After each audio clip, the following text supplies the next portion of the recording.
Welcome back, ladies and gentlemen, to the In the 11 podcast. I'm your host, Brendan Griffis, and this is the show where we bring on those from the world of football to show you what it takes to be in the 11 at the highest possible level. This week's guest is Mac Melgar, a player who just finished his first season at the professional level over in Cyprus, and we dive into all of that, what it was like over there in his first season as a pro, battling relegation, just figuring out how to really become a professional. We also talk about his college career and how he even made his way over to Cyprus in the first part. It's a really great episode. Really interesting to have a different perspective. A lot of times I talk to players who have kind of done it for a couple of years, and it's cool to speak to a first year pro. And now, as he also talks about going into his off season, what it's looking like for the seasons to come. So I really had fun with this one. I know you guys are going to too. I know you're going to learn a lot as well. So without further ado, I'll kick it over to myself, Mac.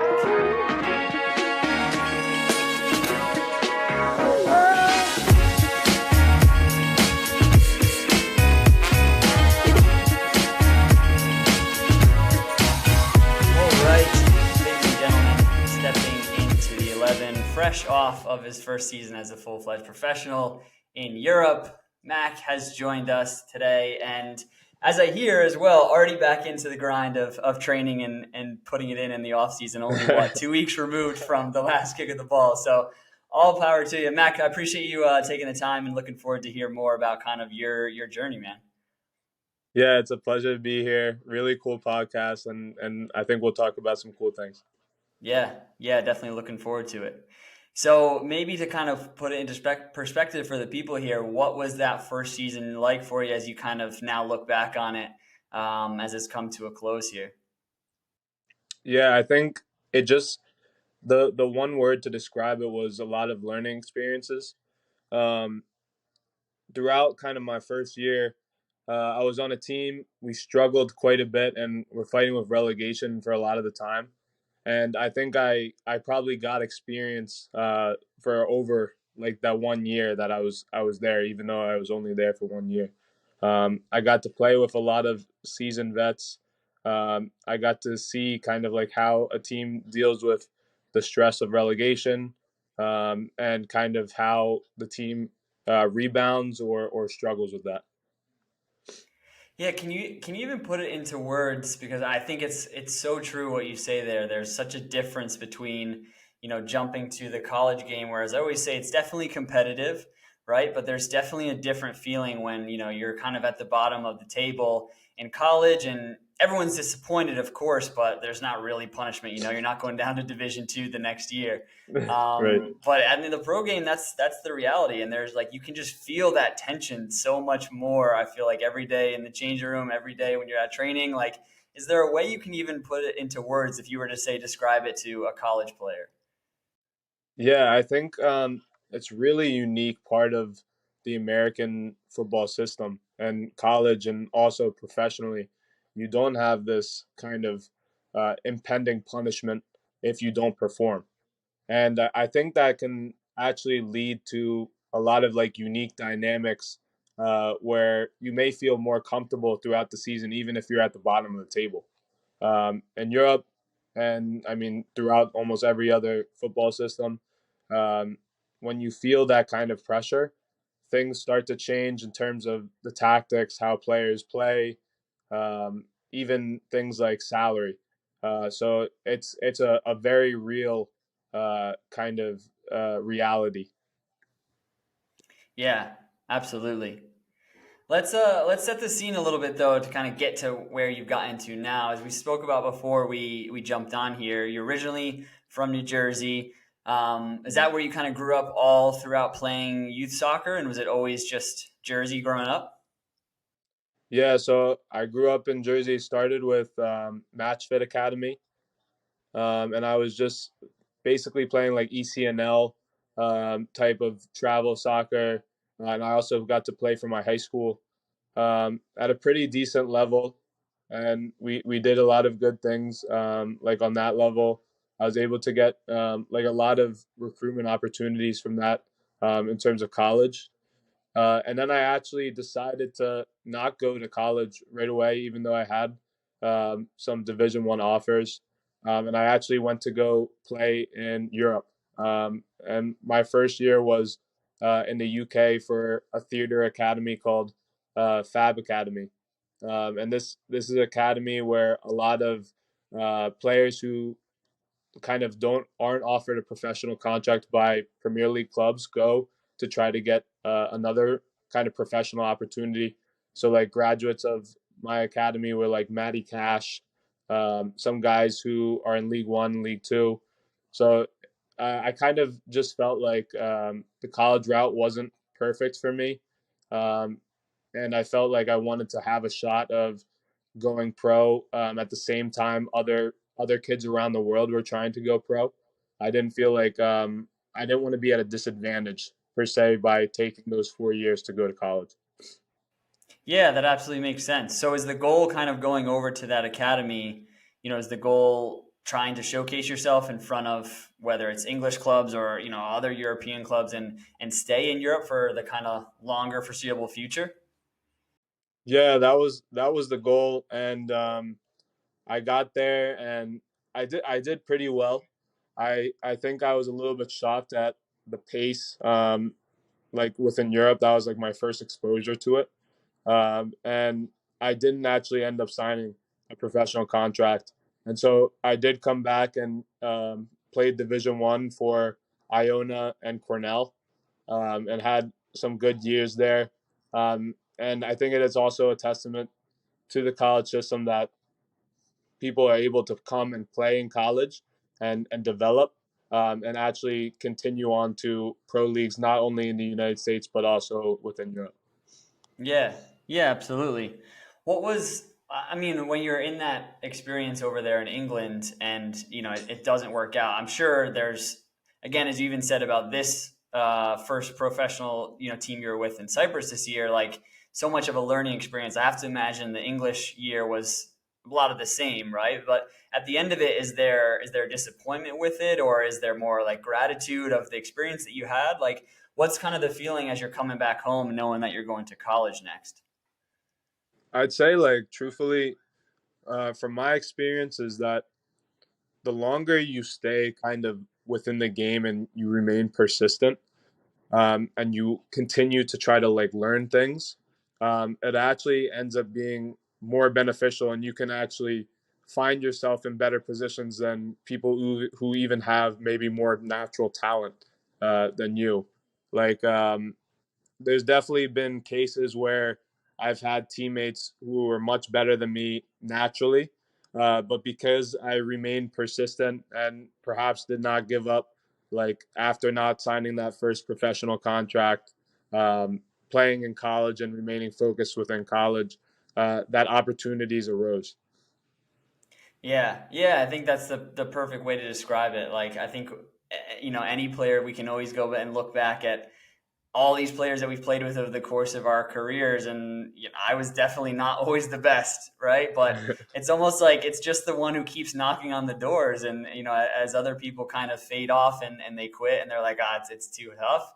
Right. The ones that just aren't willing to quit, and who knows, maybe it's naive, maybe it's we're just dumber than the rest of them, who knows? But we're gonna still keep knocking, and all of a sudden these opportunities are eventually gonna come to fruition. It sounds like maybe that was just what led you to that transition of Iona. Was like, all right, this door is not open for me right now. Let's go and see what this other door is saying. Was Iona a school that you were kind of initially recruited by before you went over to England and then just continued that relationship coming back? No, I didn't do a good job at maintaining connections when I was in England. It was kind of like a last minute thing that I was able to commit to Iona, and they have a great coaching staff there. They recruit a lot of kids like within state, um, and also from overseas, but a lot of New York based players, and it was kind of like a lifeline for me. Um, and I was able to start my freshman year. We were able to win the first MAC championship for Iona, and it ended up being really beneficial for my career and kind of like revitalized my career after a hard year within Europe. Yeah, yeah, I have to imagine that's really rewarding. And did you feel like you almost were able to step in like right away? Because I think that's a difficult thing to do for freshmen at any program is to step in right away, and especially as a defender, and be involved with the starting 11 right away, getting consistent games. Did you feel like that experience in England kind of maybe was a big catalyst for you in having that success early on at the college level? Yeah, I think like the thing is within the United States, and like the more kind of I go back and forth, like stay at home, play and train at home, and go to Europe and play in Europe, it becomes more and more evident that the United States is heavily focused on athleticism and also like personal technical skills. And this is amazing because you like produce a lot of great dribblers, a lot of good defenders. But tactically, the United States is, I'd say, lacking, and as compared to the rest of Europe, um, the teams play less like a team, and how that translates to an individual player's success is they may not be able to link up as much. They may not be able to create in the moments that they should create because maybe they're playing like an individual. And I think that coming from England and going into a college program, I was able to take some of my kind of more tactical expertise and apply it into an area where some of the players were 4 years older than me.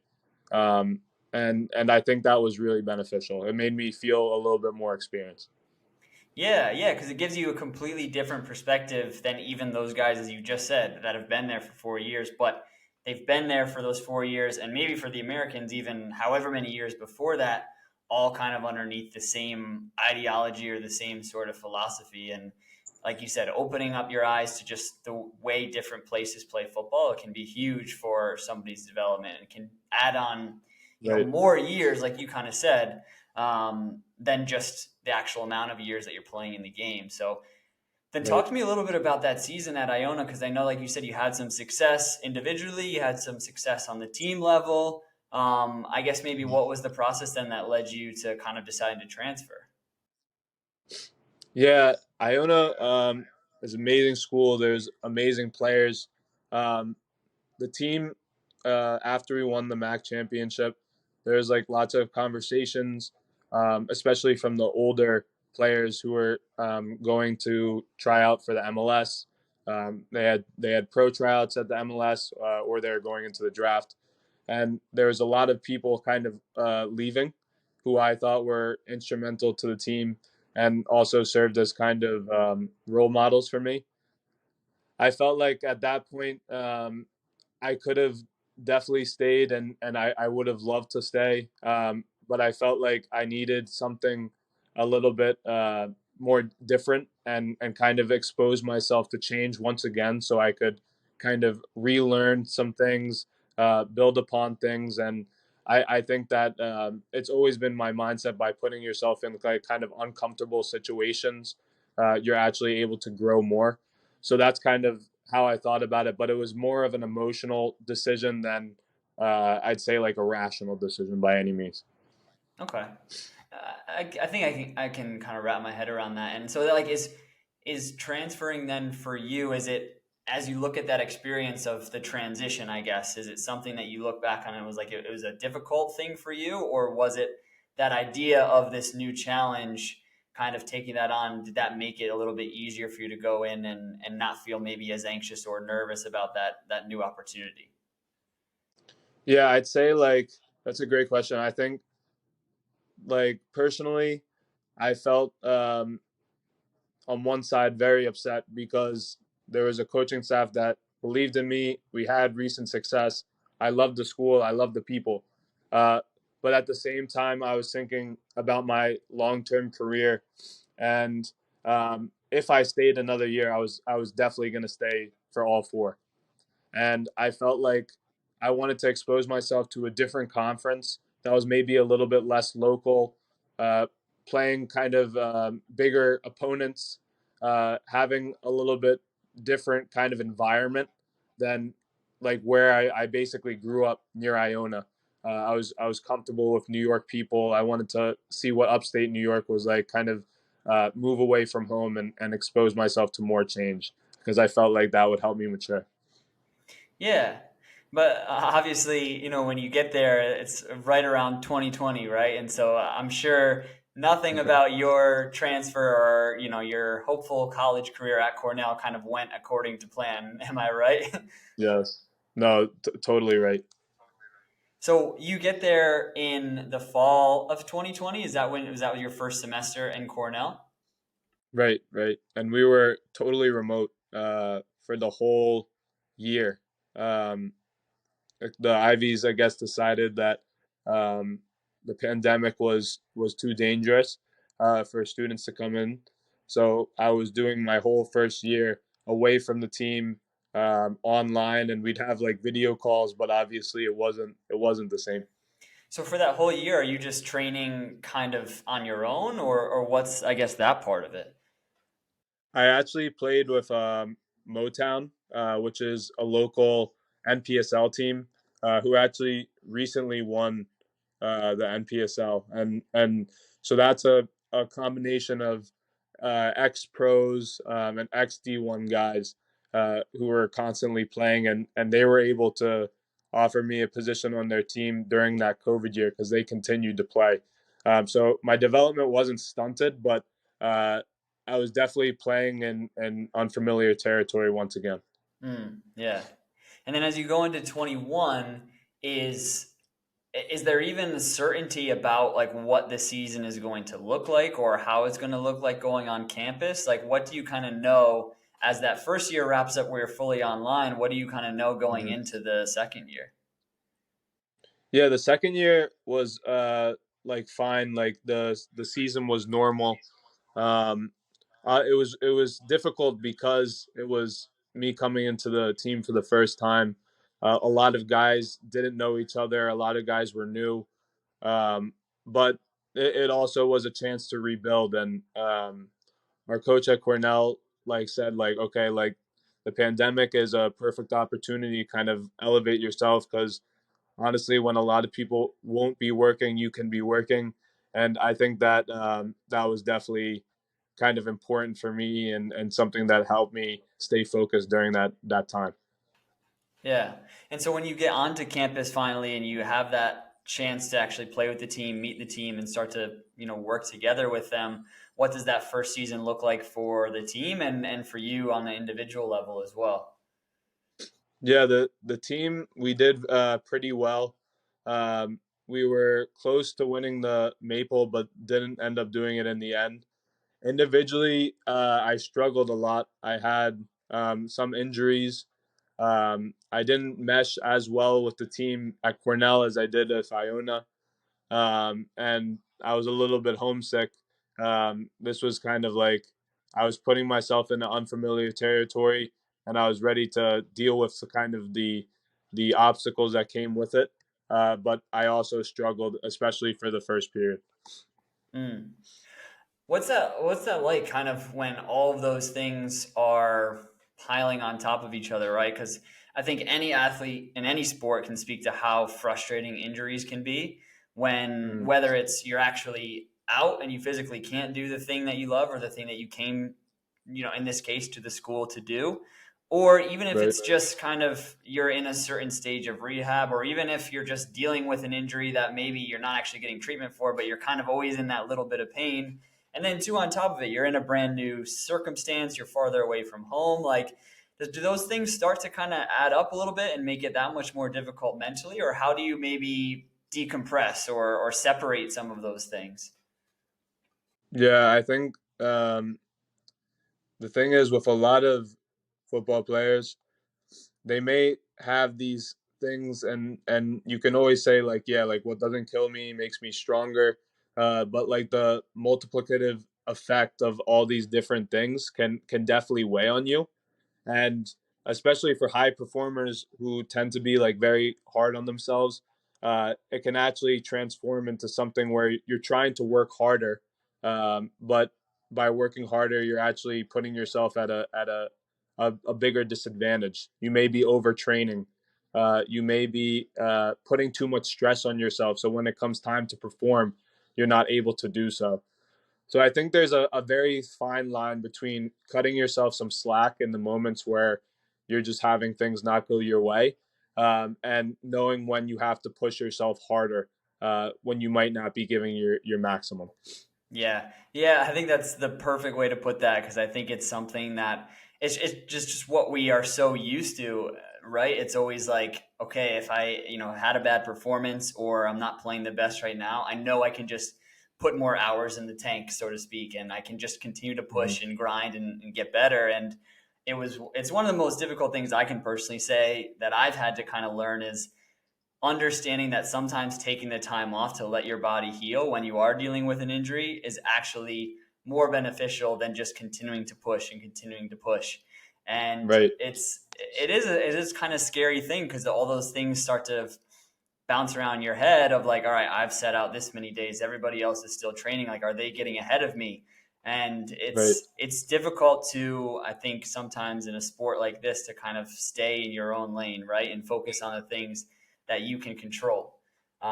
Which Mm-hmm. it sounds like maybe that experience for you at Cornell was one of the first seasons where you really had to be tested in that way and kind of Mm-hmm. battle that a little bit.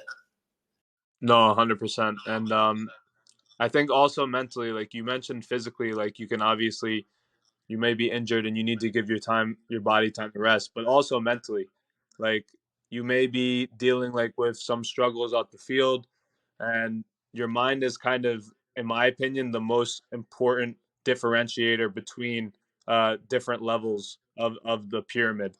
Like professionals, in my opinion, are not that much different than like some of the top performing amateurs, but their mindset is very different. Maybe their technical skills are not insanely different, but the way they think about the game, the way they treat themselves, the way they just handle kind of the mental side of the game is what really differentiates them.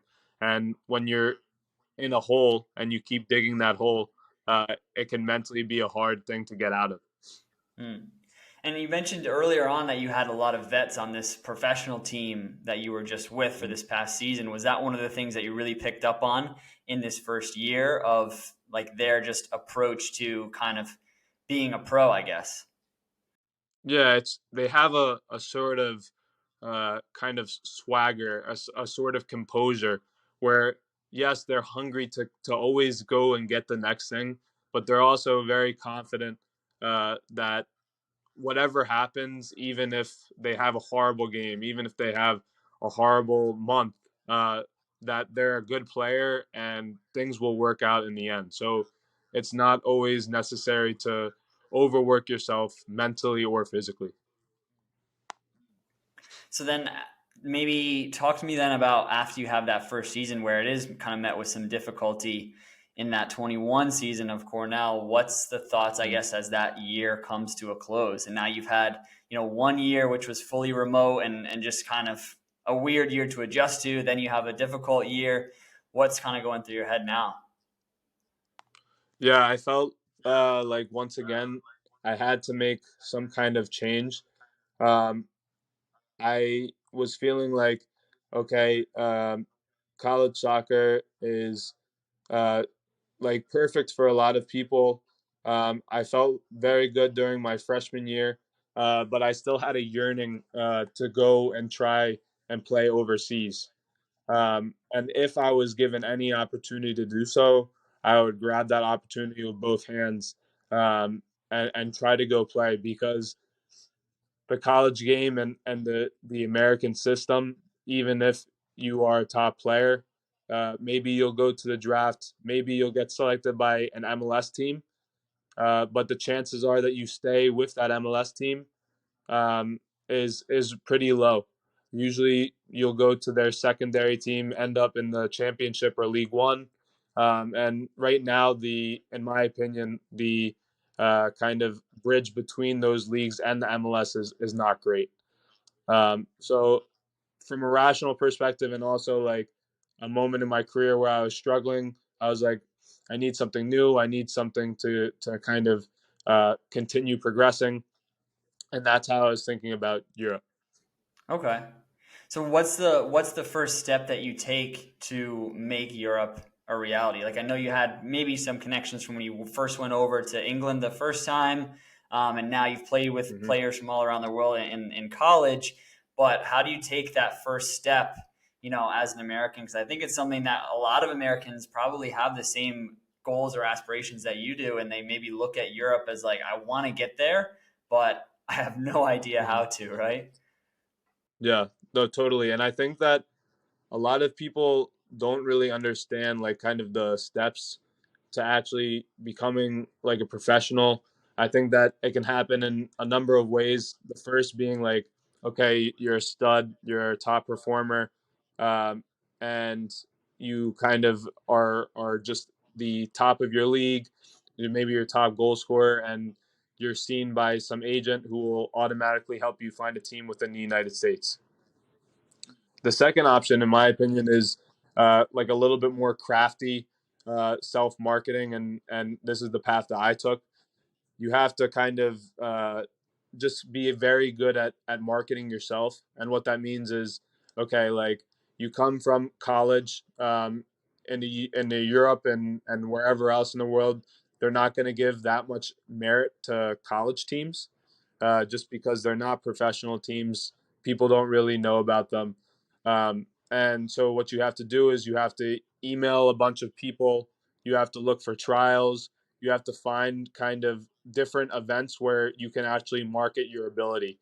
Maybe my resume, because I played in college, doesn't show that I was an amazing player. Like I didn't come up through a very elite European academy, but I do have the ability to play. And how kind of that path worked for me was I was looking for an agent during around this time.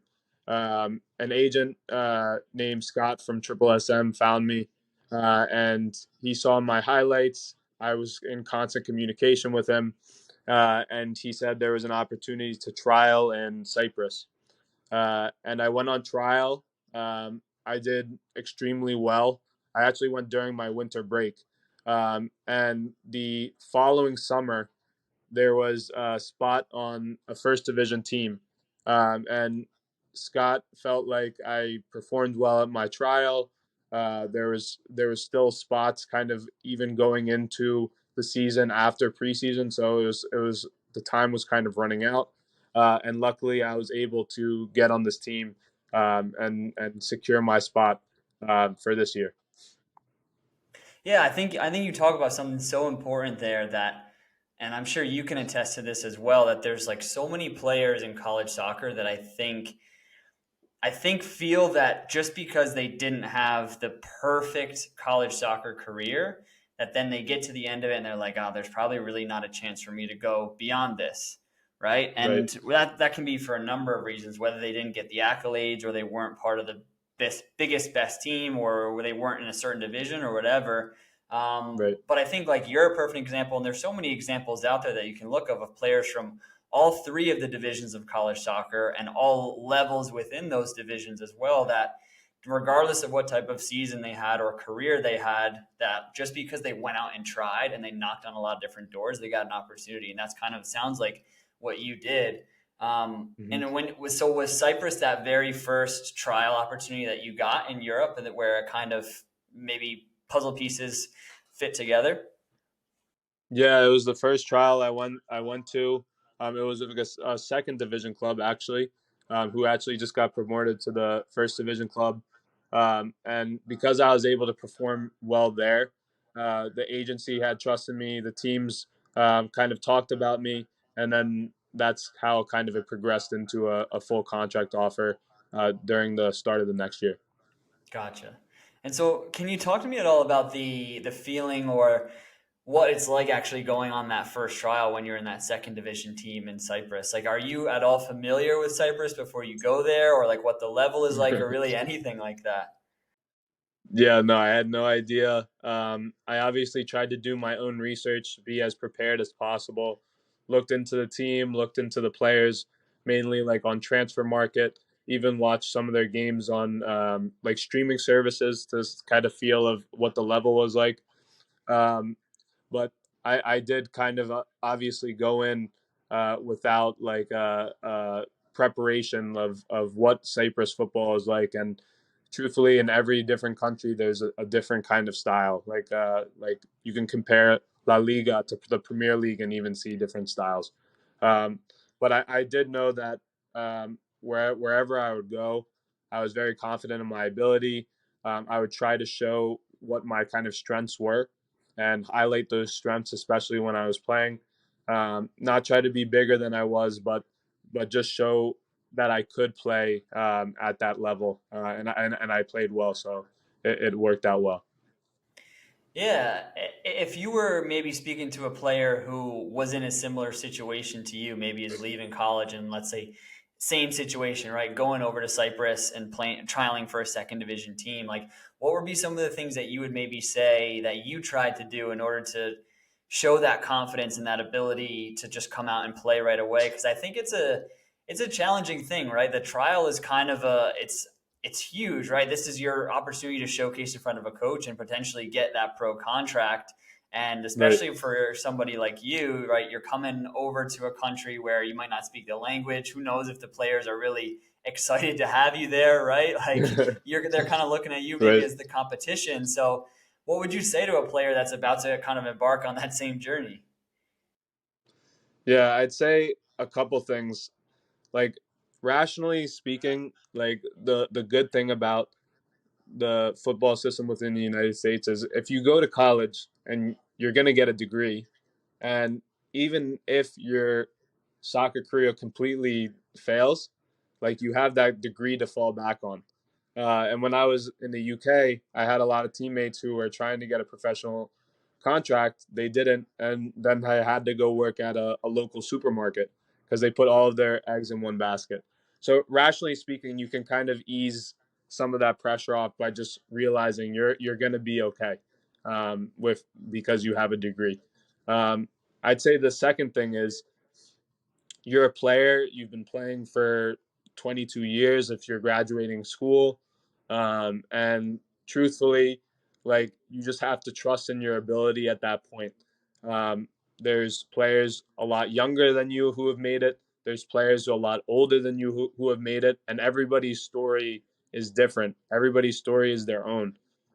So you kind of just have to go in knowing like, okay, whatever the competition is like, I'm going to do it for myself. I'm going to play for myself. And I'm not going to worry about anybody else or any other factors. Yeah, that's a really good piece of advice. I think we get so caught up as players in kind of comparison and comparing ourselves to our peers, comparing ourselves to, like you said, oh, there's these younger players out there who've already done this, that, and the other. And it's so important, like you said, to kind of remember to just stay in your own lane and it's your race that you're running and nobody else's. And I think Right, one thing too that's been important for maybe me to learn as well is like feeling that sense of each opportunity that I've gotten or this opportunity that I've gotten for myself is because of my own merit. Like I deserve to be here, right? It's kind of right, trying your very best to eliminate that sort of imposter syndrome of should I be here or do I deserve to be in this trial or this team right now? And it's like, no, you have to just go out and right. you've been, as you said, I mean, at this point in your life, how long have you been playing the game? Probably like almost 20 years, right? So Yeah, it's just another team, another game. You've kicked the ball 1,000 times before, and sure, maybe there's a little bit more pressure, but you don't really need to focus on that in the moment, you know? right. No, 100%. And football is a language. Like we can speak it with anybody across the whole world. Even if they don't actually speak your own language, football is also a language. So as long as you're able to kind of express yourself and just play in a way that makes you feel like the way you love and the reasons why you love the game, then you'll do perfect. Yeah.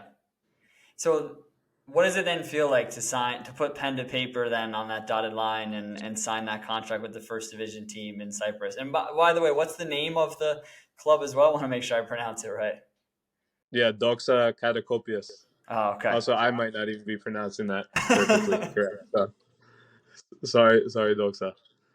But yeah, it's an amazing feeling. Obviously, it's something that you dream of your kind of entire life. It wasn't kind of like one specific moment where I like broke down or anything like that.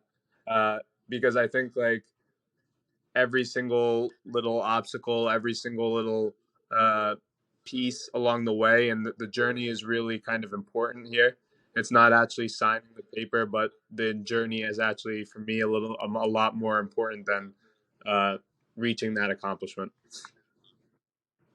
And does it feel like almost too when you sign that the journey is kind of just starting, or I guess maybe a new chapter of the journey is starting, right? I know a lot of players kind of speak to that where it's like there's a lot of maybe excitement about signing, but now it's sort of like, all right, now here's when the real work begins, and I want to Yeah. prove that I, am here, and I want to now do things for this team as well. Right, 100%. Like that was chapter one, maybe trying to get to a pro contract. Chapter two is how can I stay here? How can I actually be a very good professional and have a long career within the game? What did you learn over the course of that first year about how to be a good professional, or what were some of the adjustments that you had to make in that first year comparatively to when you were growing up or when you were playing in college? Yeah, so the season, well, first of all, like in college, also in travel academy, your season is compressed. So, like within college, you literally play just the fall season. And I think that that's probably changing within college soccer, but right now it's only the fall season. And like obviously professionally, you're playing throughout the whole year. So you have to really manage kind of your workload. You can't be overdoing it because you think that you're having a season that's compressed in 3 months. You have a season that literally goes from August to June, at least in Europe. So the professionals that I played with, I had a center back on my team who was 38, and he would do his pre workouts before training every single day. He would do an ice bath very frequently. And he kind of just did every simple thing that we all know of as football players, but on a consistent basis. And that consistency, I think, is what allowed him to have such a long career. Is that a player that you see right away when you kind of get into the team and start to see the way he operates, and also the fact that he's been around the game for so long? Like, is that a player that you just kind of immediately lock onto, or like, all right, I kind of want to emulate the things he's doing. I want to take after his lead and just kind of study him maybe to a certain extent? 100%. I looked at the older players a lot, and on my team, I was very grateful because the older players were very receptive to questions about everything, like whether it was on the field or off the field in terms of like the pre workouts, ice baths, and frequency, and how their diet was. All those things, they were very receptive, and I was able to learn a lot. So what's it like was the training a big jump for you as well, or going into matches too? Like, maybe talk to me a little bit about actually the specific on the field kind of football stuff. Yeah, I'd say right off the bat, I think I was arguably one of the most athletic players on my team. Um, and coming from America, there's lots of athletes. It's something that we focus on a lot. Like we focus on going to the gym a lot. We focus on like speed. Um, in Europe, especially, there's kind of less of a focus on that and more of a focus on technical and tactical. So when I got there, my physicality was like applauded. But ultimately, I had a lot to learn um, in terms of like speed of the game, tactical awareness of my positioning on the field, and those the first practices kind of I needed to watch more and do less. So I was focusing on playing simple. I was focusing on making sure I was in the right place at the right time. I was communicating and being aware of my position on the field instead of trying to kind of control the game and take it on myself. More flow was a lot better. Yeah, it kind of ties back to what you were saying a little bit earlier about the differences between the American game and the European game, and I think, and I wonder if you would kind of agree to this as well. As I I think I realized in playing in other places that the like for example in Germany, right? There's certain players where you can be a player in the team that just really helps the system or the kind of machine go forward, right? Like you don't really Right. necessarily need to be the one that's constantly playing the killer pass or constantly taking players on or making the big Right. tackle to break up play. Like there's so many players that make really good livings at the professional level based on being kind of exactly like I said, just engine room type players. And I always kind Yes. of noticed that it felt like in the States, it seemed like almost every player on the field kind of wanted to be that guy, whether it was like the center Yes. back is trying to find the killer diagonal pass or, both the fullbacks, every single player seems to be that guy. And sometimes it can get so, I guess, crowded with so many players that are trying to be the playmaker. Was that something that Yes. you kind of noticed maybe stepping into Cyprus as well? Like, I'm sure, who I can't speak to the 38-year-old center back that you're taking after, but I'm sure he's not the one that's like, I'm going to make every tackle and then, play the ball over the top into the striker. Like, it seems like players more can adapt a role and then just grow into that. No, that's amazingly put because I don't know if it's American culture, like we're very individualistic, and also it's probably pressure to perform and be seen by colleges, and kind of have an outstanding role as a personal player. But truthfully, the team is always greater than the player. And if you're somebody who is trying to do too much and actually causes the team as a whole to kind of fail, maybe you're trying to dribble somebody one on one in the wrong position, and that makes your team be susceptible to a counterattack. That is not forgiven within Europe, and I'd say that they actually are much more welcoming of players who can help the kind of machine function well than players who maybe have some individual talent, but hurt the team overall. Yeah. Yeah, because if you don't recognize the moments with which to use that individual talent, that's really going to aggravate those who are really understand the game at a high level. And you spoke to how there's so many different cultures, even within Europe, of like football culture. How would you kind of characterize Cyprus in their football culture? If we maybe think of as Spain as a very technical Hmm. based style, and the English game has a technical component to it, but it's very fast paced and very physical as well. Like in your Right. experience, how did you kind of feel the Cyprus game was? Yeah, I'd say Cyprus is really unique because Cyprus, I think, has something like 60% foreigners within the league. Cyprus is a small island, so there's not like that many natives that are able to like support how big the football system has got within Cyprus. The fans are amazing. A lot of money's pumped into the league, and so the foreigners kind of bring each of their like own cultures to the game. I'd say overall the league is very technical, very tactical. Uh, Maybe not as physical as some of the other European leagues. Um, and I'd say there's definitely an emphasis on like I said before, team play. And the players who kind of stand out are usually the ones who are able to help their team function the best. Um, and then it's interesting because since there's players from all different parts of Europe, you'll have different teams actually take on different personas. So maybe one team has more Portuguese players, so they play kind of a Portuguese style. Another team has a lot of Serbian players, so maybe it's a little bit like more direct and physical. So yeah, it's a very unique league given that there's so many foreigners, and I wouldn't say that there's one particular style, but I would say that overall more tactical, more technical, less physical. Yeah, I think that's a really unique thing about that league because 60% is quite high, and Yeah. it sounds like even maybe too that could have been a reason why Cyprus was a good fit for you because many European countries have limits on how many foreigners or visa players, whatever you want to call it, they can bring into a team. Um, Right.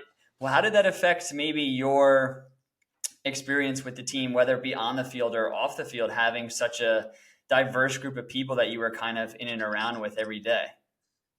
Yeah, I mean, on the field, it was great because it meant that I could actually talk to my teammates. I didn't have to speak Greek to talk to them. English was the primary language.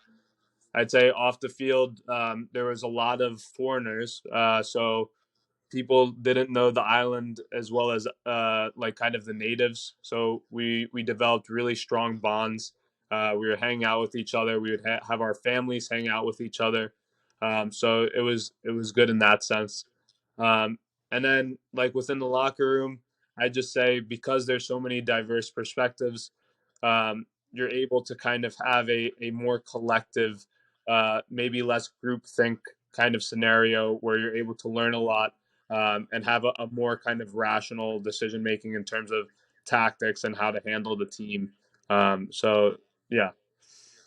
And does that weigh at all on relationships within the team, whether it's on the field or off the field? As you said in the beginning, that it was kind of a difficult season where you were consistently battling in those relegation kind of spots. Like, does that, I know you already mentioned the tension, but does that kind of seep into just everyday relationships and kind of with the players and stuff?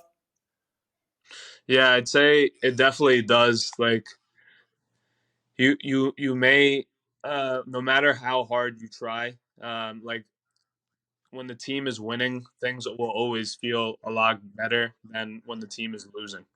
And there obviously can be frustration that reveals itself in training within the locker room when your team is losing. But I think that actually within the moments where we're able to have like a lot of solidarity, and be together, even despite kind of our frustrations or unluckiness or whatever was causing our losses, um, that we were able to perform a lot better, and save the team, versus maybe another team who wasn't able to actually find that kind of same sense of solidarity. And how do you think that maybe have also affected your or your, I guess, season from an individual perspective and you getting kind of playing time and Mm-hmm. getting starts and things like that? Because maybe and I don't want to put words in your mouth or the words of your club, but maybe just because of you're newer to the team, newer to the club, newer to this level, maybe Mm-hmm. because there's so much pressure on all these matches, right? And we're fighting off relegation. Maybe there's a little bit of skepticism in putting somebody who's a bit more Yes. new to the level, right, onto the pitch. Did you feel that at all, or do you think that kind of factored into your development this year? Yeah. No. There's no doubt. Like the younger, less experienced players, um, they may not be trusted in those kind of do or die moments, and you kind of have to accept it as a young player. I was playing, in the middle of season, a decent amount. I got some starts.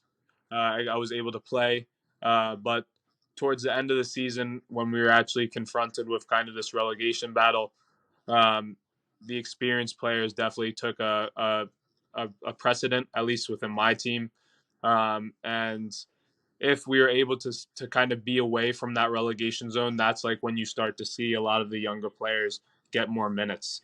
So teams in the mid-table were able to play their young players, allow them to get experience, maybe sign even better contracts. But for us, that wasn't the case. Yeah, that makes sense. So how does that, I guess, lead into, as you go into the end of the season? You said first and foremost, kind of when you signed your contract, one of your goals was like, all right, how do I perform at this level and how do I stay here, right? How do I sign for another year, or I don't know, you can tell me as well, maybe if you signed a 2-year deal or what, but as you go into this off season, I guess, how does that season kind of play into as you look ahead to the next season? Yeah, I mean, like it's obviously for a young player, it's much better to play a lot, like during your first year. So teams will feel more confident within you, to sign you to another team or for the second year. But right now, I still feel like, I played well in the matches I was able to play in. I performed well. I have a lot of good footage. And so now I'm going into kind of a transfer market period where um, I'm trying to find like a next club and trying to kind of build upon what I did in my first year. Okay. And so I like this analogy that we've kind of used so far, as you mentioned too, the kind of chapters of the book, right? And it's something that I like to ask kind of players if some of the earlier chapters were youth career and then England for the first time. There was also chapters written in college, and all of these there, there's highs and there's lows in all of these chapters. What kind of chapter do you think you are currently writing in your book, kind of at this point? I think I'm definitely in a period where I'm building within one specific chapter. Sometimes you have like the transitionary periods where, okay, you may feel like you need a change to grow. And I've been through those chapters before. That's kind of like when you change to the next chapter. But now I feel like I'm still like within this period where I'm a professional.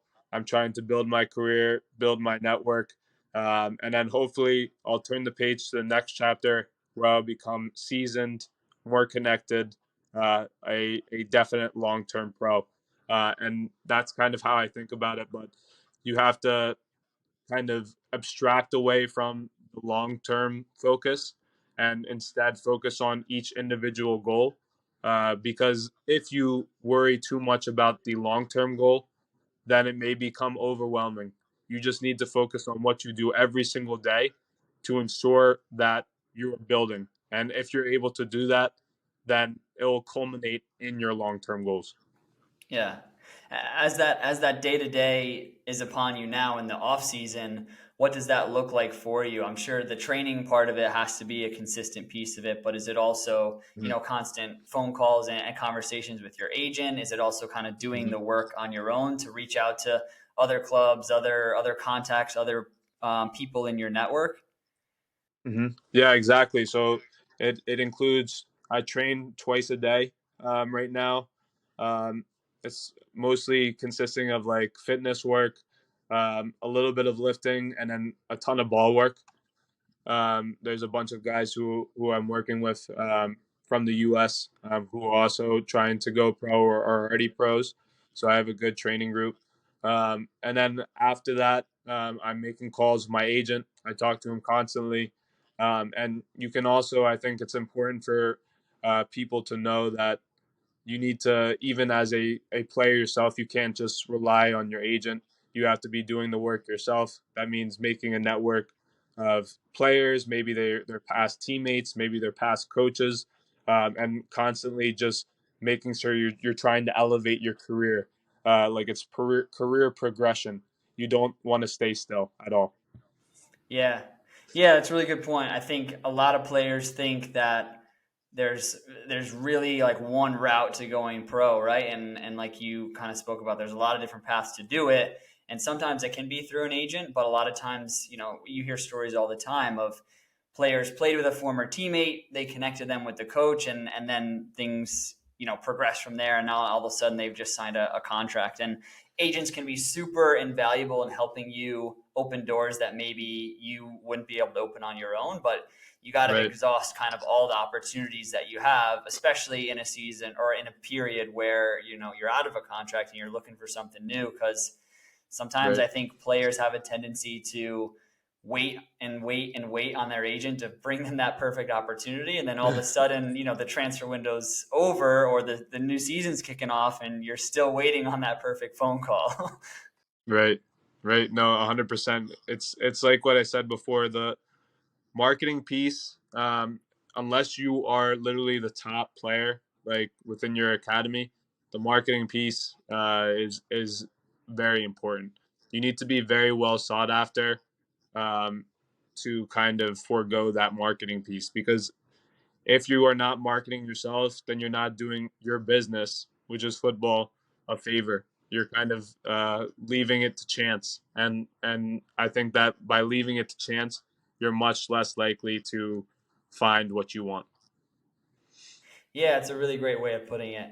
um, I guess my last question for you is, you kind of just alluded to there, it would be impossible for us to think about the whole book that you're writing, right, and all the chapters and what they're going to entail.